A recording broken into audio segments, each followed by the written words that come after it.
বাংলায় একটা জনপ্রিয় গান আছে, শ্যাম তুমি লীলা বুঝো মন বুঝো না। ঠিক এই গানটা শিবিরের ক্ষেত্রে চমৎকারভাবে মিলে যায়। শিবিরের লীলা খেলা বুঝা বড়ই দায়। শিবির গত 15 বছর বাংলাদেশ ছাত্রলীগের লুঙ্গির নিচে লুকিয়েছিল। বিশেষ করে সাদেক কায়েম, ঢাকা বিশ্ববিদ্যালয় ছাত্র শিবিরের যে সভাপতি, বর্তমান ডাকসুর যে ভিপি, এই সাদেক কায়েম ছাত্রলীগের মিছিলে অংশ নিয়েছে। ছাত্রলীগের নেতাদের সাথে অসংখ্য ছবি আছে, অসংখ্য স্লোগান আছে, এবং তাদের যে সাধারণ সম্পাদক ঢাকা বিশ্ববিদ্যালয়ের SM ফরহাদ, সে সরাসরি ছাত্রলীগের নেতা ছিল, এবং ঢাকা বিশ্ববিদ্যালয়ের শাখা ছাত্রলীগের যে সাধারণ সম্পাদক সৈকতের সাথে রাজনীতি করেছে। একাধিক ছবি ভিডিও আমরা দেখেছি।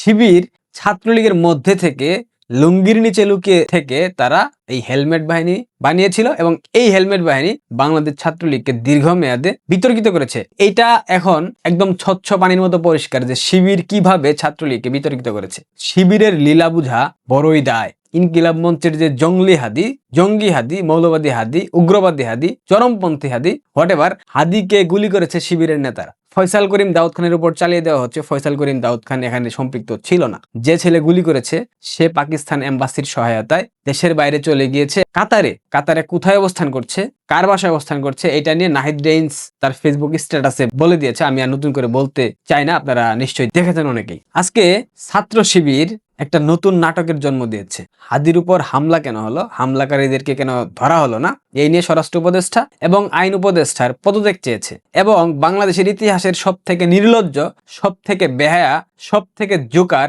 এই স্বরাষ্ট্র উপদেষ্টা জাহাঙ্গীর আলম সেই জায়গায় দাঁড়িয়েছিল, তার পাশে দাঁড়িয়ে সাদিক কায়েম তার পদত্যাগ চেয়েছে এবং সে সেটাকে সমর্থন করেছে। নির্লজ্জের মতো হেসেছে। বুঝতে পারতেছেন, মানে একজন স্বরাষ্ট্র উপদেষ্টা তার সামনে তার পদত্যাগ চাচ্ছে এবং সে সেটাকে সমর্থন করে হাসি দিচ্ছে। বেহায়াপনার একটা লেভেল থাকে। শিবিরের রিক্রুট এই স্বরাষ্ট্র উপদেষ্টা জাহাঙ্গীর, বর্তমান সরকার চালাচ্ছে জামাত, সেখানে কি নাটক করতেছে। আবার রাজশাহী বিশ্ববিদ্যালয়ের ভিপি ছাত্র সংসদের সে আবার ঘোষণা দিয়েছে 1 কোটি টাকা পুরস্কার দেওয়া হবে যদি জাহাঙ্গীরকে স্বরাষ্ট্র উপদেষ্টা থেকে সরিয়ে দেওয়া হয়। 1 কোটি টাকা ওর বাপে দিয়েছে ওকে। ফকিনির বাচ্চা খাইতে পারতো না, 1 কোটি টাকা পুরস্কার দিতে চায়। এ টাকা কোত্থেকে আসে? ওর কোন বাপে 1 কোটি টাকা ওকে দিয়েছে? এই প্রশ্নগুলো আপনারা কেন করতেছেন না? তারা যে প্রতিনিয়ত নাটকগুলা করতেছে, টাকা পয়সার যে নাটকগুলা করতেছে, এই প্রশ্নগুলা কেন করেন না? হাদিকে যে দেশের বাইরে নিয়ে যাওয়া হলো এয়ার অ্যাম্বুলেন্সে করে, সেখানে 52 লক্ষ টাকা এয়ার অ্যাম্বুলেন্সের যে বিল, সেই বিলটা কে পে করেছে? অর্থ মন্ত্রণালয়ের কি দায় পড়েছে হাদিকে? হাদি কি সরকারের কেউ? হাদিকে গুলি করা হয়েছে, তাকে সিঙ্গাপুরে চিকিৎসা দেওয়া হবে, সেখানে অর্থ ব্যয় করবে সরকার। আর যারা মৃত্যুবরণ করেছে, যারা গত 15 মাসে হতাহতের শিকার হয়েছে, তাদের দায়ভার কে নেবে? সরকার নেবে না? জুলাইয়ে যারা আহত নিহত হয়েছে তাদের পরিবারকে কতটুকু সহায়তা করেছে? কোথায় এই টাকাগুলা? শুধুমাত্র যারা ফোকাসে আসে, মিডিয়ার সামনে যাদেরকে তুলে ধরা হয়, তাদের ক্ষেত্রে সরকার দায়িত্ব নেয়। কি চমৎকার সরকার ব্যবস্থা! জামাত কি গেমটা খেলতেছে! স্বরাষ্ট্র উপদেষ্টার পদত্যাগ চাচ্ছে, হাদিকে যে হামলা করেছে সেটার বিচার চাচ্ছে, অথচ হাদিকে হামলা করেছে সাদেক কায়েমের কাছের মানুষ, প্রাণের মানুষ। সবার প্রথমে যদি জিজ্ঞাসাবাদ করা হয়, সেক্ষেত্রে সাদিক কায়েমকে করা উচিত, কারণ সাদিক কায়েমের ফেসবুক স্ট্যাটাস স্পষ্ট বার্তা দিয়েছে ইনকিলাব মঞ্চের হাদিকে কে বা কারা গুলি করেছে। এগুলো আপনারা দেখবেন না, আপনাদের চোখ তো অন্ধ। হাসনাত আব্দুল্লাহ, হাদি ভাগ্যের জোরে বেঁচে গিয়েছে, তবে হাসনাত আব্দুল্লাহকে যদি আক্রমণ করা হয়, এই জঙ্গলি, এই উগ্রপন্থীর উপর যে মানুষের ক্ষোভ, এটা আমার মনে হয় না সে বেঁচে ফিরতে পারবে। নিঃসন্দেহে তাকে একদম কেওড়া তলায় পাঠিয়ে দেওয়া হবে, তাকে সাদনা তলায় পাঠাবে না। হাদিকে তো সাদনা তলায় পাঠিয়ে দিয়েছে, এখনো বেঁচে আছে, যদিও ক্লিনিক্যালি ডেড, সেটা হয়তো বা খুব শীঘ্রই আপনারা দেখতে পারবেন। কিন্তু হাসনাতকে যদি লক্ষ্যবস্তু বানানো হয়, সেক্ষেত্রে হাসনাত বেঁচে ফিরবে বলে আমার মনে হয় না। আজকেও ভারতের 7 সিস্টার্সকে আলাদা করার সরাসরি হুমকি দিয়েছে এই হাসনাত আব্দুল্লাহ।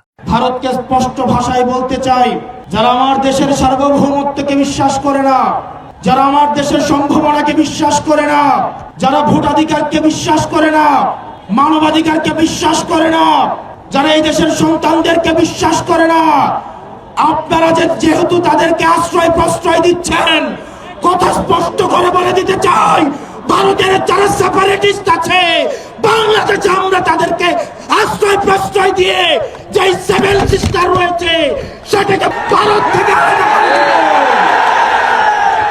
এরা প্রত্যেকটা বিষয়ে ভারতকে দোষারোপ করে, প্রত্যেকটা বিষয়ে ভারতকে দায়ী করে, প্রত্যেকটা বিষয়ে ভারতকে জড়িয়ে বাংলাদেশ আওয়ামী লীগকে জড়িয়ে বক্তব্য দিতে হবে। এছাড়া এদের বক্তব্য পূর্ণাঙ্গ হয় না। একটা দেশের সার্বভৌমত্বে সরাসরি হুমকি। এর আগে অনেকে বলেছে ভারতের সেভেন সিস্টার্স আলাদা করতে হবে, আলাদা করতে ইচ্ছা প্রকাশ করেছে, আলাদা করতে চায়। গতকাল হাসনাত আব্দুল্লাহ সেভেন সিস্টার্সকে সরাসরি আলাদা করে দেবে ইনশাল্লাহ বলে হুমকি দিয়েছে। আগের যারা হুমকি দিয়েছে তারা কিন্তু সরাসরি আলাদা করে দেব বলেনি, তারা বলেছে আলাদা করে দিতে ইচ্ছুক, ইচ্ছা প্রকাশ করেছে। কিন্তু হাসনাত আব্দুল্লাহ সরাসরি থ্রেট দিয়েছে।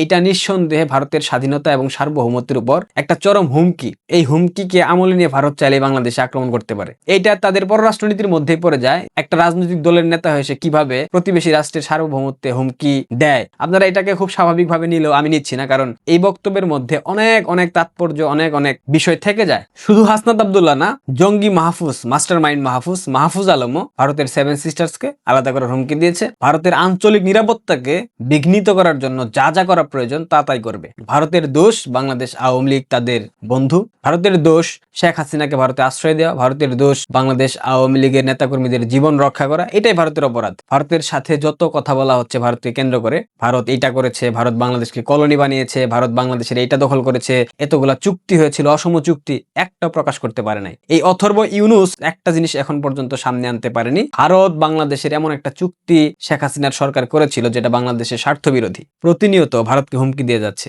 ধৈর্যের একটা সীমারেখা থাকে, এই সীমারেখা লঙ্ঘন করা হলে মানুষ কিন্তু আর ধৈর্য শেষ পর্যন্ত ধরে রাখতে পারে না। হাসনাত, সার্জিস, মাহফুজ আলম, তথাপি এই সরকারের সবাই, প্রত্যেকটা ব্যক্তি বারবার ভারতকে হুমকি দিয়ে যাচ্ছে, ভারতের আঞ্চলিক নিরাপত্তা বিঘ্নিত করার চেষ্টা করছে, ভারতের স্থিতিশীলতা নষ্ট করার চেষ্টা করছে। ভারতের সেভেন সিস্টার্স এদের লক্ষ্যবস্তুতে পরিণত হয়েছে। ভারতের সেভেন সিস্টার্সকে এরা আলাদা করবেই। তারা গাজওয়াতুল হিন্দ প্রতিষ্ঠা করবে, তারা সেভেন সিস্টার্স আলাদা করে নতুন একটা রাষ্ট্র প্রতিষ্ঠা করবে এবং সেই রাষ্ট্রের নাম হবে কি? পূর্ব পাকিস্তান হতে পারে, অথবা ইউনুসল্যান্ড, অথবা জামাতল্যান্ড হতে পারে, যে কোনো একটা। ভারত এই বক্তব্যের প্রতিবাদে কি ভূমিকা নেয়, সরকারের পক্ষ থেকে কি ধরনের স্টেটমেন্ট দেওয়া হয়, সেটা আমরা অবশ্যই দেখতে পাবো। তবে হাসনাত আব্দুল্লাহ নেক্সট লক্ষ্যবস্তু, এবং হাসনাত আব্দুল্লাহ যদি আক্রমণের শিকার হয়, সে আমার মনে হয় না সাদনাতলায় আসতে পারবে, সে সরাসরি কেওড়াতলায় চলে যাবে, এটুকু নিশ্চিত থাকেন। ভালো থাকবেন, আর এই মৌলবাদী জিহাদি জঙ্গিদের থেকে দূরে থাকেন।